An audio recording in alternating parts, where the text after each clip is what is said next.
say, can you see by the dawn's early light what so proudly we hailed at the twilight's last gleaming, whose broad stripes and bright stars through the perilous fight o'er the ramparts we watched were so gallantly streaming, and the rocket's red glare, the bombs bursting in air, gave proof through the night that our flag was still there.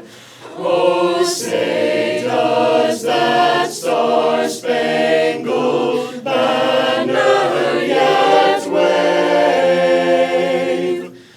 o'er the land of the free and the home of the brave?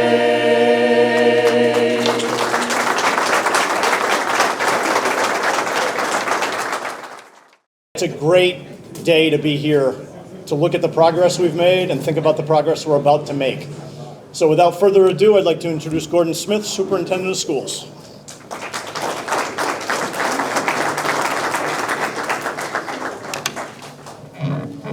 Thanks, Steve, and welcome to you all. It's so nice to see such an incredible turnout today. You know it's a school event because we have the requisite people standing in the back, afraid to come down to all these open seats in the front. So let me just offer that invitation. If you'd like to come down front, we'd love to have you. But most importantly, welcome to the ELHS building project topping off ceremony. And we're excited to be here celebrating another large step forward in the construction process for the new East Longmeadow High School. And it's an incredible turnout, and I'm so happy that you're all here. We have great weather. We've had great weather for signing of the beam the last 2 days, and it's exciting to see that weather continue. So celebrating with us today, we have members of our school committee. We have members of the school building committee, which Mr. Crucial just introduced himself, and he's our chairperson. We have representatives from our OPM, Skanska. We have members from our design team, Jones Whitsitt in association with SMMA. We have representatives from our building team, Fontaine Brothers. We have town officials. We have state officials. Where's Senator Oliveira? We have one state official. We have ELPS staff members, and most importantly, we have ELPS students with us and other honored guests. And so today, as we gather, just a few short months removed from the groundbreaking ceremony we had out in the front of the building, front of the old building, in November, we're celebrating an impressive achievement, especially when you consider how quickly and efficiently all of this has happened. Because in November, as you looked out towards the construction site, one may not have gotten a true sense at that point of what this building will become.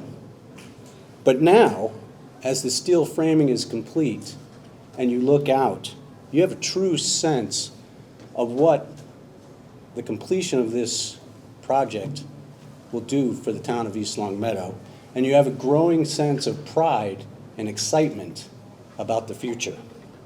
Because the new high school, the new natatorium, and the new campus surrounding the new high school will be an incredible resource and a hub of activity far into the future for all the citizens of East Longmeadow. And we're so thankful to all who have come together to make that happen. We're incredibly appreciative of the partnership we have with the Mass School Building Authority, the work of the school committee, the school building committee, the town council, our OPM, our design team, and Fontaine Brothers has been phenomenal. I cannot thank you all enough for helping us get to where we are today. It's a community effort to build a community building. So thank you very much.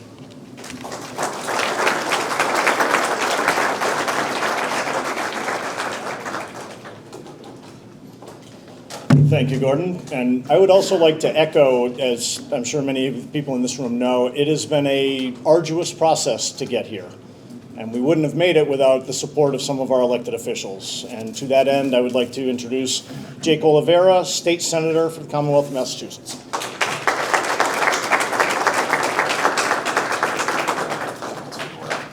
Thank you so much, and thank you to the hard work of the building committee, but I do want to say something about Superintendent Smith. It's been about 21 years since I first met Gordon Smith. Believe it or not, I was a student at Ludlow High School on the search committee for a new principal of Ludlow High School. And we had many candidates, and we were pleased, and I'm thankful that Gordon accepted the position, which led him here to East Longmeadow as one of the longest-serving superintendents in all of the Commonwealth of Massachusetts. Gordon, this project behind us wouldn't happen without you. Thank you.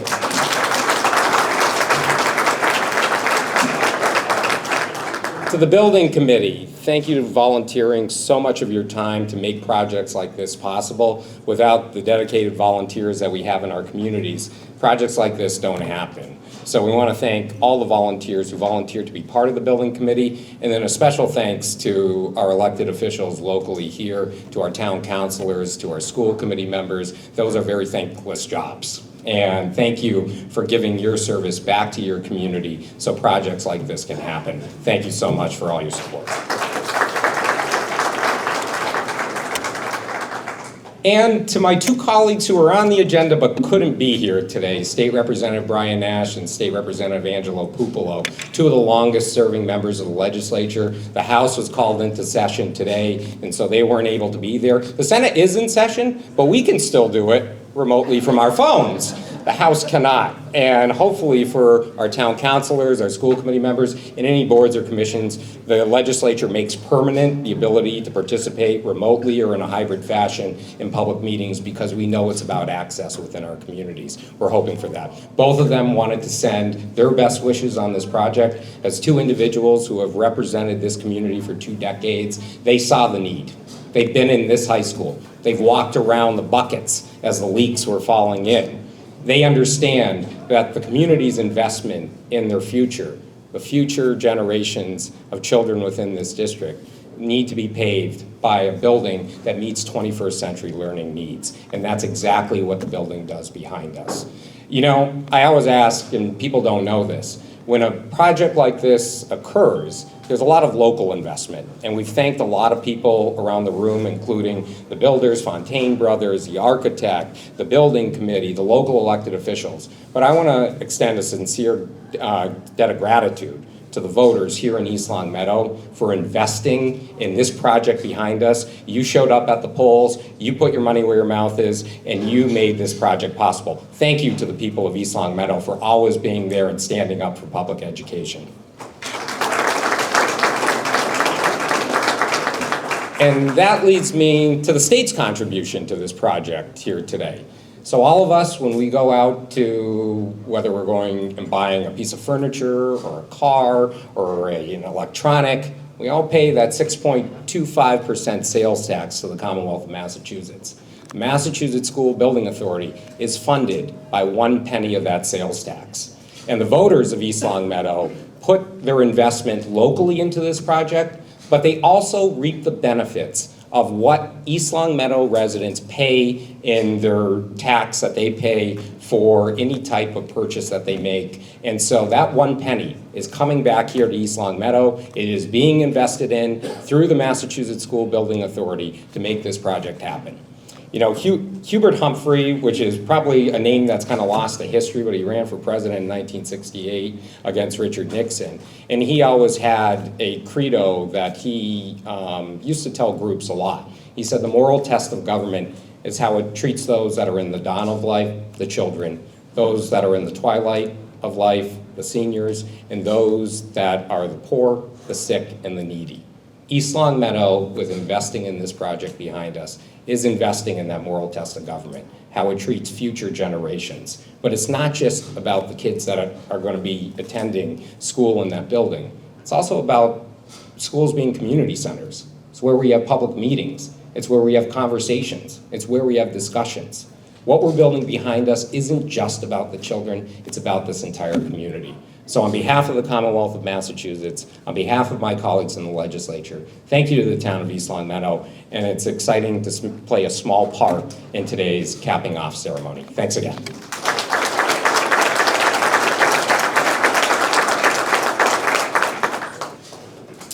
Thank you, Senator. I would now like to introduce Town Council President Connor O'Shea.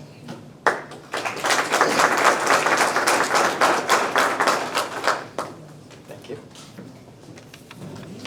Thank you all for coming today. This is an incredible honor for our community, and a historic moment in making East Longmeadow history in the present. With the topping off of the new high school today, it definitely makes the project feel more real, especially when you see the structure behind you. Many thanks to our superintendent of schools, along with the school committee, the school building committee, and many others that there's too many to list that have made this project possible and turning the idea into a reality. And of course, our town manager and our finance director, town council, and many other staff have over the years made financially prudent decisions that have allowed our community to be in a position to make this project a reality with, of course, help from the state with the MSBA. So on behalf of the Town Council, it's my pleasure to execute on the will of the people that overwhelmingly voted in support of a new high school. So thank you.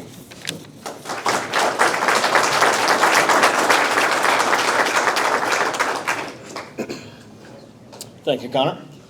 Next up, School Committee Member Amy DeLenta.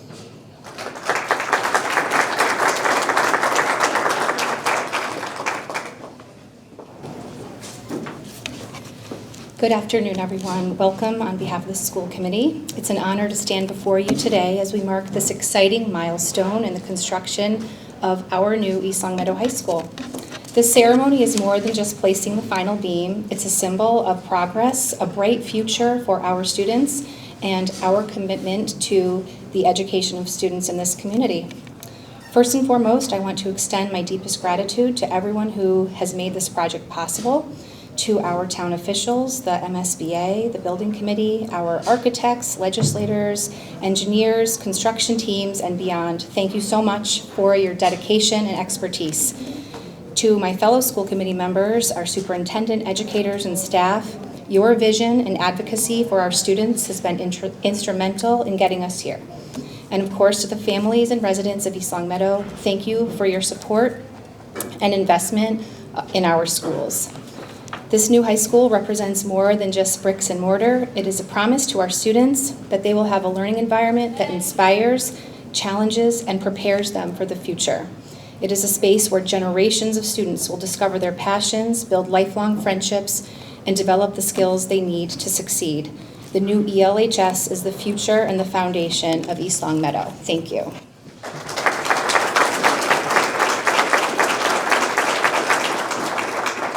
Thanks, Amy. And our final speaker before we head outside, Thomas Walsh, technology teacher, East Longmeadow High School.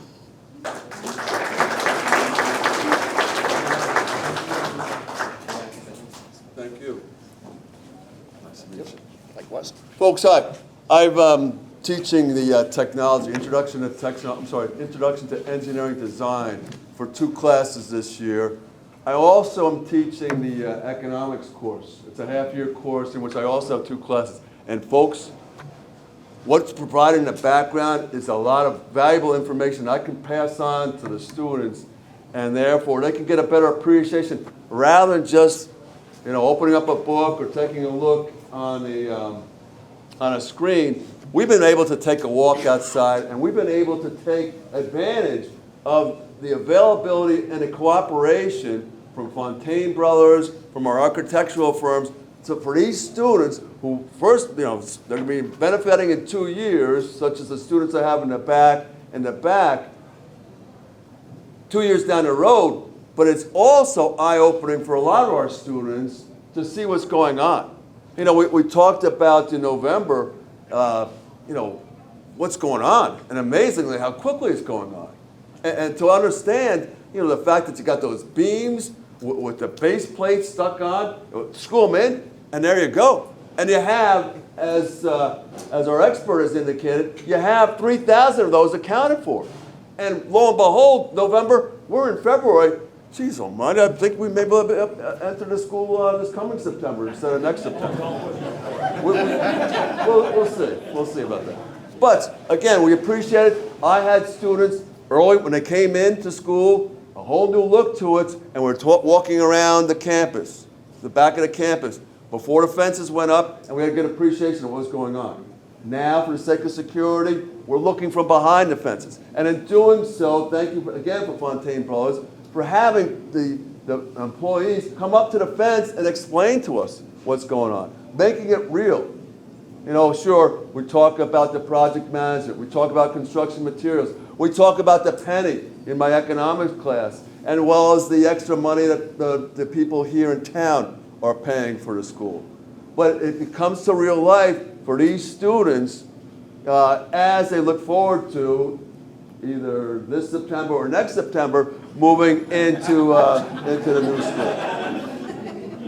school. So again, I really appreciate what's been done for our students in the future as well as our current students. And for that, I send a very special thank you. Thank you.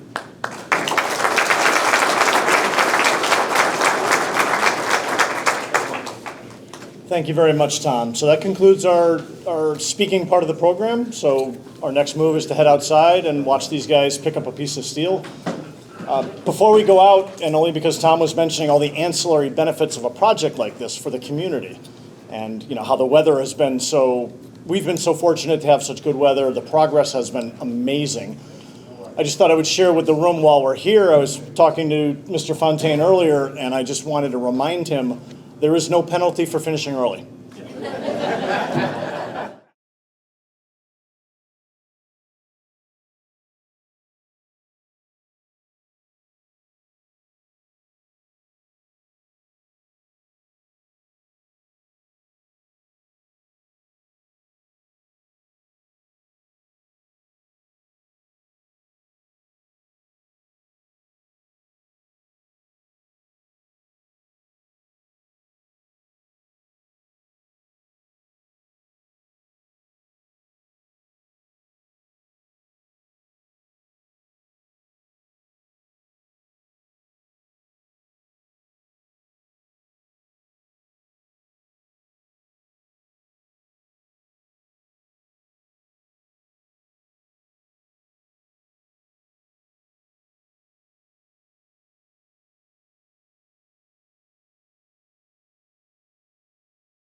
The topping off ceremony is a tradition in construction projects where it's actually traditionally a Scandinavian tradition where they build with a lot of wood, where when you put the final piece of the structure together, you lift a tree into place and rest it on the top of the structure.